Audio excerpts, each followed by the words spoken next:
Porque los domingos significa día del sol en el latín. Pues el punto es que aquí Dios dice no. Y este será el primer mes para que cuenten los años. Y el primer mes en la Biblia se llama Aviv. Hoy le llaman también Nisan. Qué chévere que firmen para ver qué tal son los tres. Entonces, Nisan, ¿sí? Le dicen hoy. Pero el año en la Biblia no comienza en enero como al estilo romano, no. En la Biblia el primer mes de Aviv comienza entre lo que es marzo y abril. ¿Me explico? A mediados más o menos en nuestro calendario entre marzo y abril cae el primer mes del año para Dios. Usted debe estar consciente que Dios nunca cambia. Dios dice, yo no soy hombre ni hijo de hombre para arrepentirme. Entonces, el primer mes comienza ahí, el primer día comienza ahí y Él no cambia. Entonces, Él no está jugando que hoy sí, que mañana no, que no. Los hombres con el poder, con sus paganismos han cambiado. Entonces, el primer mes, una comienza ¿cuándo? En Aviv. Es más, ya mismo, porque ya se está acercando marzo, abril, intermedio más o menos, y comienza el primer mes del año según Dios, en el calendario de Dios. Ahora Dios le dice aquí, ¿no? El pueblo de Israel, en las versiones usted le va a ver que estuvieron 400 años esclavos, pero en realidad solo fueron 230 años. El traductor de la Biblia le pone 400 años, pero ahí hay datos equivocados. En realidad solo fueron 230 años que ellos estuvieron esclavos en Egipto. ¿Sí? Recuerden que José cuando llegó a Egipto llegó a ser gobernador, el segundo después de Faraón. Y cuando mandó a traer a su padre Jacob y 70 personas más que vinieron, ellos no fueron esclavos durante bastante tiempo. Vivieron en Egipto, pero no eran esclavos. Cuando muere José y muere el faraón, que era amigo de José, ahí es donde recién el nuevo faraón decide esclavizarse. Entonces, en realidad, la esclavitud solo fue 230 años, no fueron 400 años. Entonces, ahí es donde Dios dice, le da la orden a Moshe. Moshe es el nombre original en hebreo, ¿no? O Moisés. Y le dice, ordena al pueblo. Y ya había mandado las plagas. Faraón no quería dejar salir al pueblo de Israel a adorar a Dios. Y él dice, voy a mandar una plaga tan terrible que ahora sí les van a mandar. Y era matar al primogénito. Imagínense qué terrible el corazón tan duro de los egipcios. Que Dios tuvo que mandar al ángel de la muerte a matar a los primogénitos de las personas como de los animales. Y la Biblia mismo dice que nunca se escuchó tal dolor en Egipto como esa noche. Toda madre tenía a su hijo muerto. Terrible. Y era la última castigo de Dios para que que dejen salir a Israel. Y aquí donde Dios dice no. Sin embargo, dice para que cuando el ángel de la muerte visite Egipto, porque aún el ángel de la muerte está al mando de Dios, dice, ustedes tienen que matar un cordero. Van a matar el cordero y van a regar esa sangre en los marcos y en la parte de arriba. En los dinteles. Y dice, el ángel de la muerte al ver la sangre pasará de largo. Ahora, ¿por qué hace matar un cordero? Hay que entender también el por qué. Porque en Egipto en ese tiempo adoraban mucho a los animales. Entre ellos, el animal principal en esa época de adoración, aparte de Ra, que era el sol, era el cordero. Porque ellos también adoraban a los chacales, lo que hoy serían los perros, más o menos. O sea, aunque eso no lo que ellos adoraban a los perros, pero le daban la forma de un chacal en el idioma de ellos, ¿no? Entonces, Dios manda matar el cordero para demostrarles que aún el Dios que ellos creían que era el principal, no les iba a proteger y Dios les está matando al Dios de ellos. Esa es la idea, es la idea. Y ahora, al matar el cordero, obviamente la misma Biblia dice que sin derramamiento de sangre no puede haber perdón por los pecados. Entonces, antes de que venga Yeshua, que es el cordero perfecto, digamos, sí se necesitaba que un animal muera por las personas durante un año. Entonces era muy común cuando había el Mishkan o tabernáculo o el templo, la persona iba con el cordero o la cabra, o si era pobre, las palomas, pero todo el mundo tenía que ir con algo. Claro, pero tenía que escoger el mejor animal. Sí, y el mejor, pero imponía las manos. Entonces el sacerdote o el levita le recibía en el patio, ¿no es cierto? Le hacía poner las manos para que los pecados traspasen al animal y ahí le sacrificaban y derramaban la sangre en el altar. Entonces, aquí justamente ese es ya como un preámbulo de lo que Hashem o Jehová o Jehová iba a hacer en el futuro al enviar al Mesías. Entonces sigue diciendo aquí la Biblia, dice no. Pero dice, el cordero tiene que ser recogido el 10 de Nisan o Aviv. El 14 le mataron, porque Dios es puntual y nunca cambia. El 14 de Aviv iba a ser sacrificado el animal. Pero el 10 tenía que ya, la persona tenía que ya tenerlo comprado, o si tenía corderos, escoger al mejor. Tenía que ser menos de un año, no podía ser mayor de un año. Un macho sin defecto, porque el hombre suele dar a Dios lo peor. Pues Dios conoce el corazón del hombre. ¿Y qué dice? Tienes que darme lo mejor. Y es verdad, por ejemplo, yo he sido pastor muchos años y he visto mucho, ¿no? En una iglesia, aún cuando dan las ofrendas o diezmos, hay billetes rotos, monedas ya que casi no valen. O sea, el corazón del hombre tiende a dar lo que no vale. Entonces, ¿qué hace Dios? Le advierte, vas a escoger un cordero, pero el mejor. El mejor. No puede ser mayor de un año. Y tenía que llevarle el 10 de Aviv, o el primer mes, y ya tenerlo listo en su casa. Aunque lo que voy a relatar no está en la Biblia, pero es fuente real. El dueño del cordero, por ejemplo, si el hermano compró el cordero en ese tiempo, tenía que amarrarle a la pata de la cama de donde él dormía el cordero los 4 días. Tenía que darle de comer y todo, pero aquí viene el punto, ¿por qué? Porque Hashem quería una que le revise si no tiene defecto ninguno en la visión, en nada, el cordero.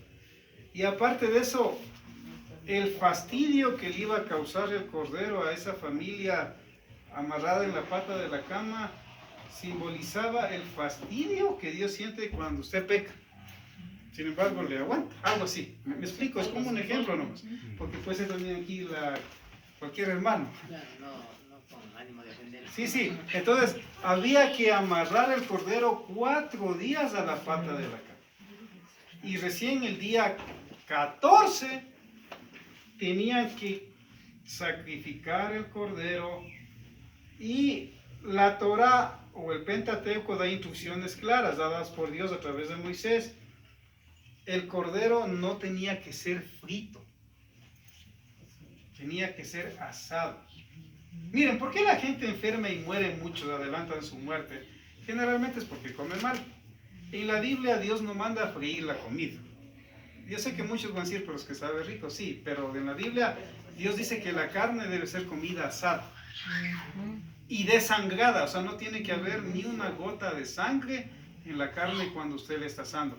Por eso es que en la misma Biblia dice Dios, debes dejar que caiga la sangre a la tierra, pero lo último, por eso es que se ponía mucha sal en la carne, incluso que absorba toda la sangre, porque eso no le hace daño al cuerpo humano. Entonces tenía que ser sacrificado entre las 2 tardes del 14 de Aviv. Entre las 2 tardes, cuando decimos las 2 tardes es en el hebreo entre las 3 y 6 de la tarde, antes de que comience el nuevo día. Hasta la puesta del sol. Sí, hasta la puesta del sol. Porque recuerde que Dios no se va a regir por lo que dice un emperador. El emperador romano dijo el día comienza a la medianoche y así hemos quedado. Dios nunca va a cambiar, porque si no ya no fuera Dios. Entonces, por ejemplo, ahorita ya son las 6:05, ¿no es cierto? Ya se oculta el sol. Hoy para Dios ya estamos en otro día. Pero para nosotros seguimos hasta la medianoche. Pero Dios no cambia. Ese es el punto. Dios no cambia. Entonces dice, tienen que asar el cordero. Y si son pocos y tienen un vecino medio pobrete, tienen que comer con ese vecino o vecina o familia el cordero. Y no tenía que sobrar nada. Y no podía ser llevado, nada. Por ejemplo, en nuestro contexto ecuatoriano, si usted va a una fiesta, ¿no es cierto? Y se va, para mi marido también mantelito, para mi hijo ya. Parece bueno, pero en la Biblia, cuando es de la Pascua, no podía hacer eso. Tenía que comer y si sobraba algo, tenía al siguiente día que quemar. Como el maná, si cogían más también. Correcto. El maná, por ejemplo, que caía cada sexto de Shabbat o viernes, tenían que coger una buena cantidad para que no cojan el día sábado, porque tampoco iba a haber. Porque como es día de descanso, dice Dios, no va a caer el maná. El sexto día sí, guarden la porción. Entonces aquí el Eterno está dando la orden que coman que el cabrito con los vecinos, si es que son pocos, si es que no tienen mucha economía. Y dice que ese día 14 tienen que matar el animal. Y justamente eso pasó, ¿no? Que el ángel de la muerte, cuando entró a Egipto y veía la sangre en los portales de las casas, pasaba de largo y entraba solo donde no había sangre. Y mató a los egipcios a tal punto que Faraón, con el dolor que sintió de ver a su primogénito muerto, ordenó que les dejen salir. Y la misma Biblia dice que aún Dios les dijo a las mujeres, no, a las mujeres de Israel, vayan y pídanle a sus vecinas egipcias que les den oro, telas, riquezas. Y dice que las mujeres egipcias les dieron, porque querían que ya se vayan. Pero aquí viene el punto, ¿Dios es ladrón? No. Lo que pasa es que como Dios es justo, estaba haciendo que les paguen los 230 años que les hicieron trabajar de esclavos. O sea, una liquidación ahorita. Una liquidación justa. Eso es lo que hace Dios. Retroactivos. O sea, porque verán, la justicia de Dios es algo que todos debemos aprender. Tarde o temprano nos llega. A veces uno como ser humano piensa que uno es pilas, que es más inteligente y juega con la gente. No, tarde o temprano la justicia de Dios nos llega. O sea, y ahí va a haber la justicia. O sea, nadie se libra de eso porque lo que uno siembra, eso va a cosechar. Está en la Biblia. Si uno siembra papas, va a cosechar papas. O sea, así de sencillo. Entonces aquí, eso pasó. El ángel dice que pasó el ángel de la muerte y nadie murió de los israelitas y salieron. Pero aquí viene otro dato interesante que yo les mencionaba. Aquí se menciona otra fiesta de Dios, que es los días de panes sin levadura. Entonces el 14 comían el cordero, ¿no es cierto? No podía sobrar nada, y si sobraba no podía llevarse. Tenía que ser quemado por orden de Dios. Así es en la Pascua. Ahora Dios dice que el pan que va a acompañar a ese cordero tiene que ser un pan sin levadura. Sin levadura. ¿Por qué sin levadura? Porque en la Biblia la levadura es un símbolo del pecado. Sí, por eso dice la Biblia, un poquito de levadura leuda toda la masa. Cuando Pablo incluso dice, no, entre ustedes hay un terrible pecado que ni los mundanos tienen. Y hay un hombre que se está acostando con su madrastra, ¿y cómo es que le soportan? Y él dice, Pablo dice, entréguenle a Satanás. Terrible, ¿no es cierto? Y él dice, porque un poquito de levadura leuda toda la masa. Entonces, si no se disciplina a la persona que está actuando mal, él va a contagiar a los demás.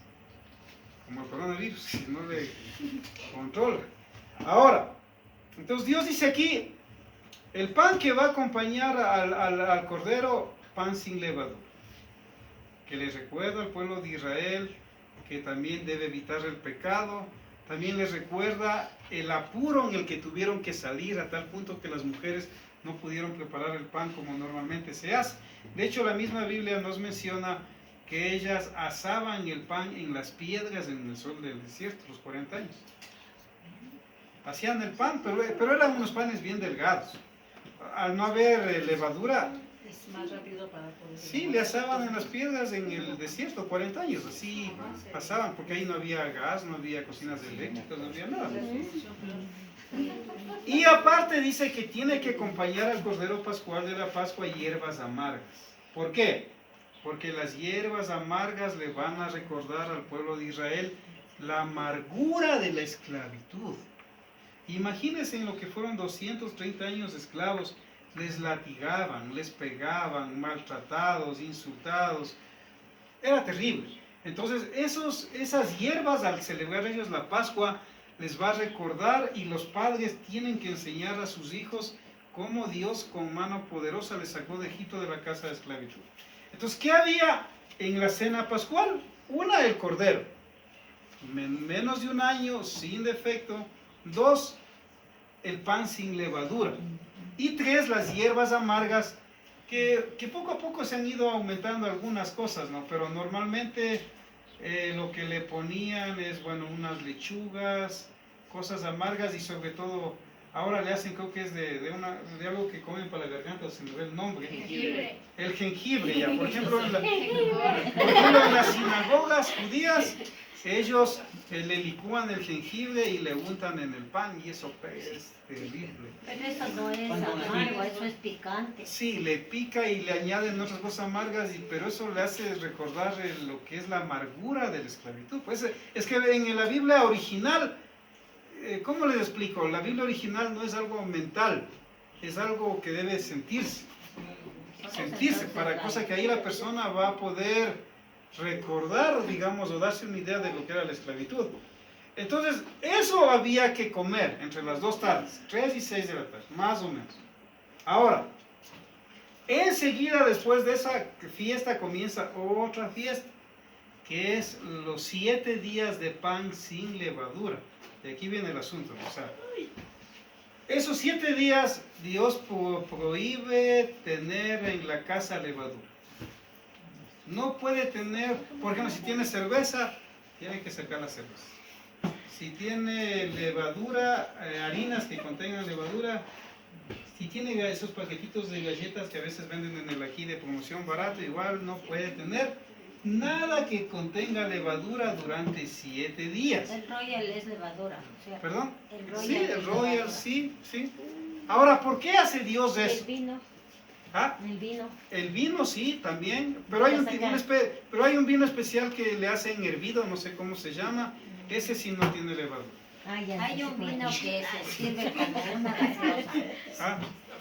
Sí, Hay un vino que se sirve como gaseosa. sí, No sí, tiene fermento, no tiene exacto, nada, entonces, 7 días, por eso es que hasta el día de hoy en las familias de Israel, ellos tienen la costumbre, una semana antes de que comience la fiesta de los panes sin levadura, hacen que los niños saquen todo lo que está leudado en la casa y tienen que dar a los pobres.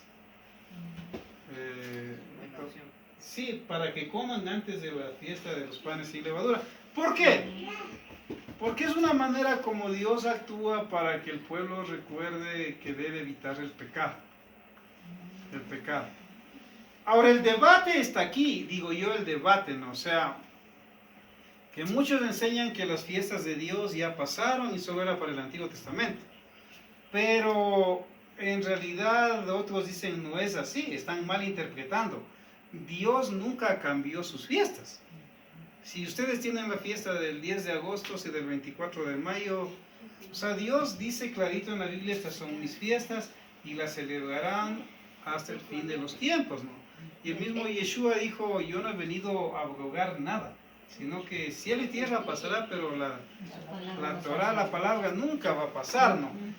Entonces hay que entender que muchas comunidades que aún creen en Yeshua o Jesús todavía practican esto de no comer nada leudado los 7 días, incluso sacan todo lo leudado de las casas. ¿Cómo Ahora, qué podría ser? Sacar de las casas lo leudado. todo lo que tenga levadura.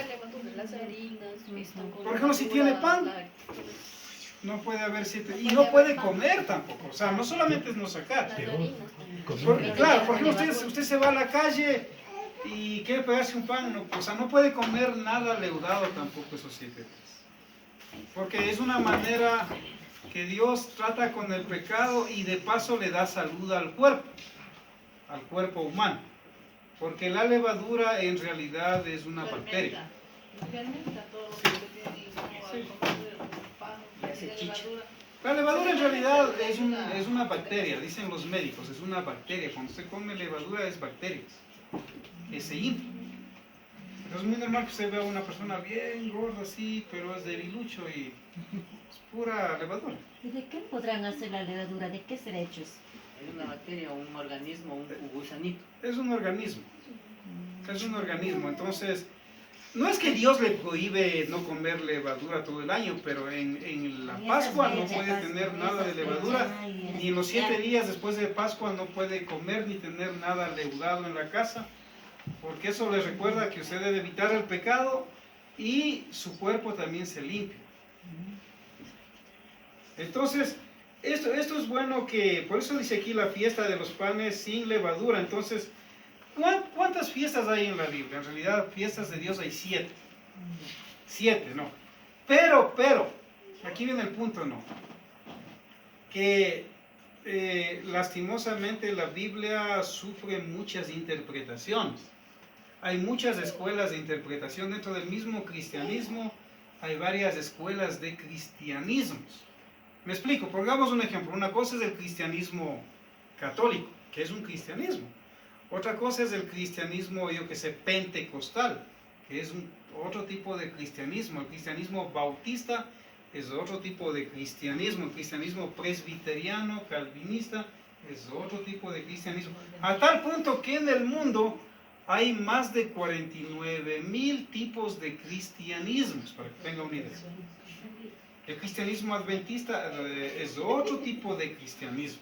¿Me explico? Entonces aquí viene el punto, y todos dicen que están en la verdad. Pero aquí la palabra de Dios es clara, o sea, Dios dice, tienes que obedecer mis mandamientos. Si me amáis, guardad Y Yeshua mis dijo, no, si me amáis, guardad mis mandamientos. Ahora, ¿por qué yo digo Yeshua? También vale la explicación. Porque en realidad el nombre original de él es Yeshua. O sea, en Belén nunca nació ningún Jesús. ¿Me explico? Porque en el hebreo no existe el nombre Jesús ni la letra J. Yo les decía al comienzo que la letra J recién se inventó el año de 1536. Si ustedes van a las Biblias antiguas de hace 500 años, no van a encontrar la J por ningún lado. Yo le digo porque yo tengo Biblias antiguas, he estado en eventos donde he tenido Biblias bien antiguas en mis manos. No hay la letra J. La palabra mujer, por ejemplo, yo tengo los primeros Nuevos Testamentos que llegaron a nuestra tierra. Tengo uno. Ahí la palabra mujer se escribe con G. Con G se escribe mujer. Entonces la J no había. No había, ¿me explico? Jehová, en realidad el nombre incorrecto es Jehová, con lo que sería la Y. En hebreo esa letra se llama Yod, la Y, Yod. ¿Sí? ¿Cómo se dice Josué? Josué, Yoshua. Con la Y. Es que miren, nosotros somos personas que Dios nos ha dotado de inteligencia. Entonces, por ejemplo, verán, si yo les digo esto, ¿no? Pongamos un ejemplo ecuatoriano. A ver. ¿Y cómo se dice Joel? No, Joel está bien. Joel ya no sería, porque es la J. Pero en la traducción le ponen el profeta Joel. Ahora miren, vamos a poner un ejemplo del Ecuador nomás. Cuando llegaron los españoles acá a nuestras tierras, aquí había el quechua y el quichua, que no es lo mismo, ya, aunque es parecido.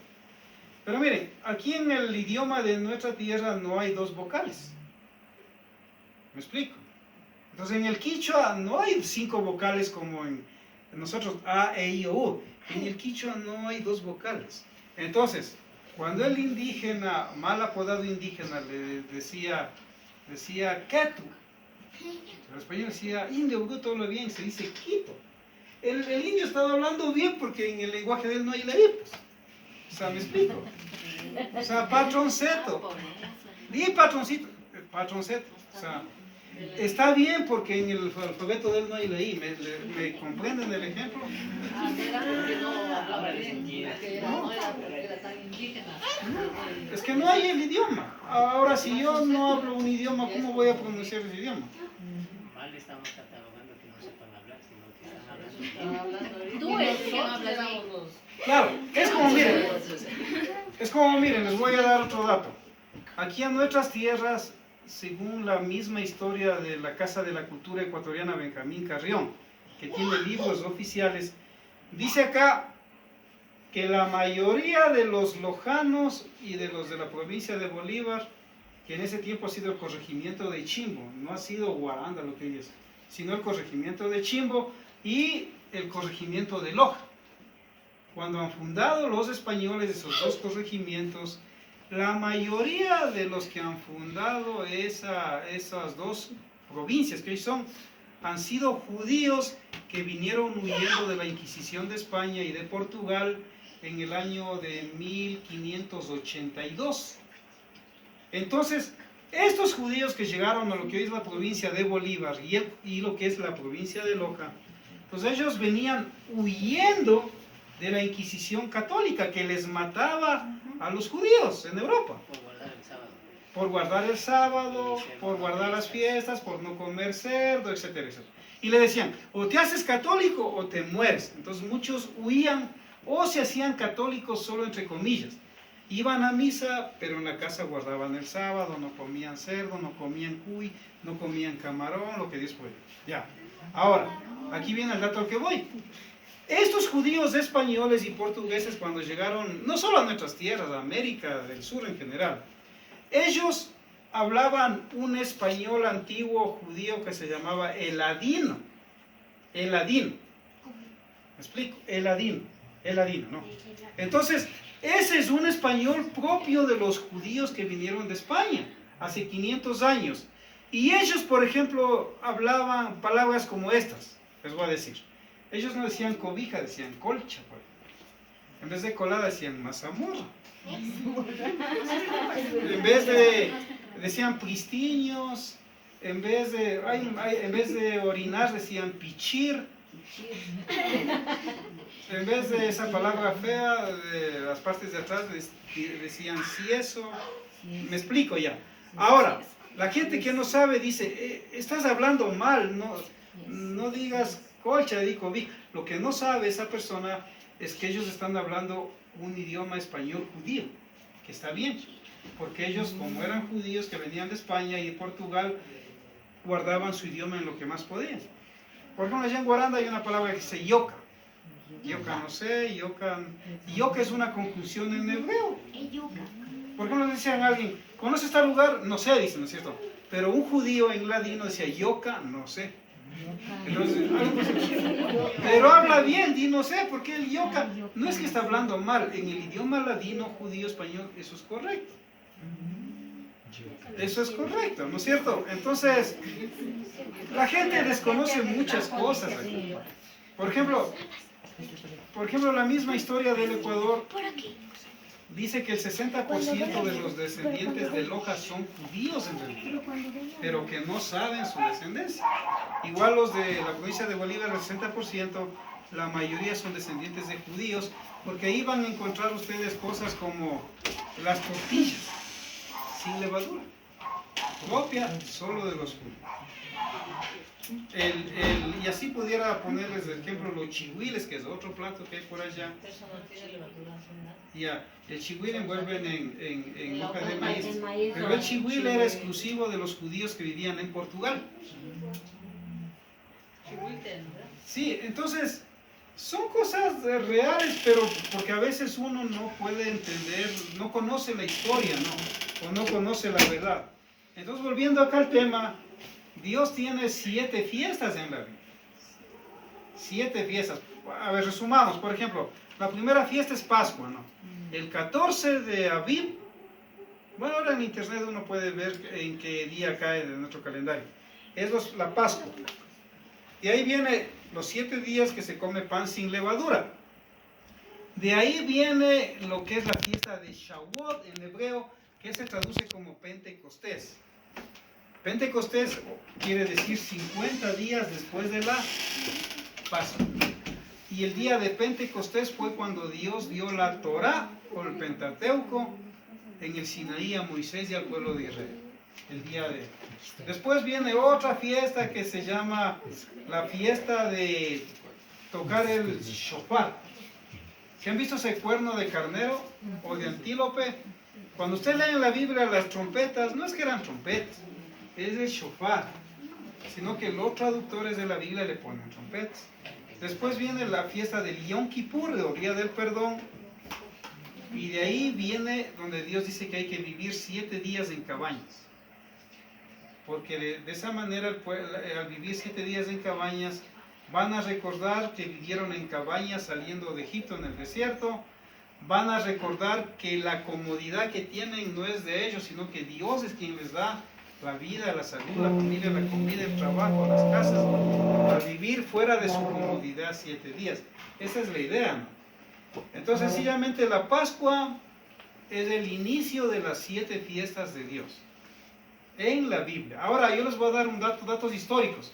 Por ejemplo, en el año 170 después de Cristo, un obispo de Éfeso escribió lo siguiente. Dice: nosotros, los seguidores de Yeshua, seguimos, dice, celebrando la Pascua una vez al año conforme lo manda la Torá y el Evangelio. Entonces dice, nosotros comemos el Cordero Pascual una vez al año. Ahora, ¿qué pasó? Los católicos, con todo respeto, interpretaron mal y sacaron la Eucaristía de hacer cada domingo esto del pan y el vino, donde según ellos el pan se convierte en el cuerpo de Cristo y el vino en la sangre de Cristo. La transustanciación se llama eso, ¿no es cierto? Entonces, ellos entendieron mal y sacaron la misa. ¿Saben lo que significa misa en latín? Sacrificio.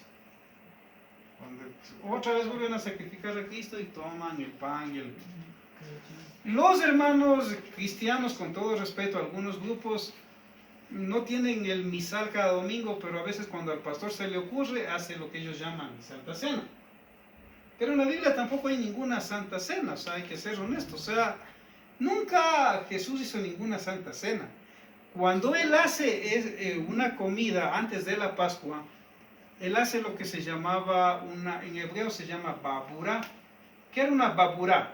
Era una comida especial que un maestro de la Biblia celebraba con sus discípulos un día antes de Pesaj, antes de la Pascua. ¿Por qué? Porque como ya se acercaba la Pascua el 14 de Aviv, donde tenía que el hombre estar con su esposa, sus hijos, sacrificando el cordero, comiendo con ellos, no podía estar en otro lado más que en su casa el hombre, con su familia. Entonces, un día antes, todos los maestros de la Biblia en Israel terminaban el estudio anual de la Biblia, bueno, de la Torá. Y ellos tenían una fiesta por haber celebrado el estudio, haber terminado un año de estudio de la Biblia, en ese tiempo de la Torá o Pentateuco, y celebraba el rabino o el maestro, en este caso Yeshua, con sus discípulos una comida, que en hebreo se llama babura. Entonces, tenemos que entender así de fácil. Yeshua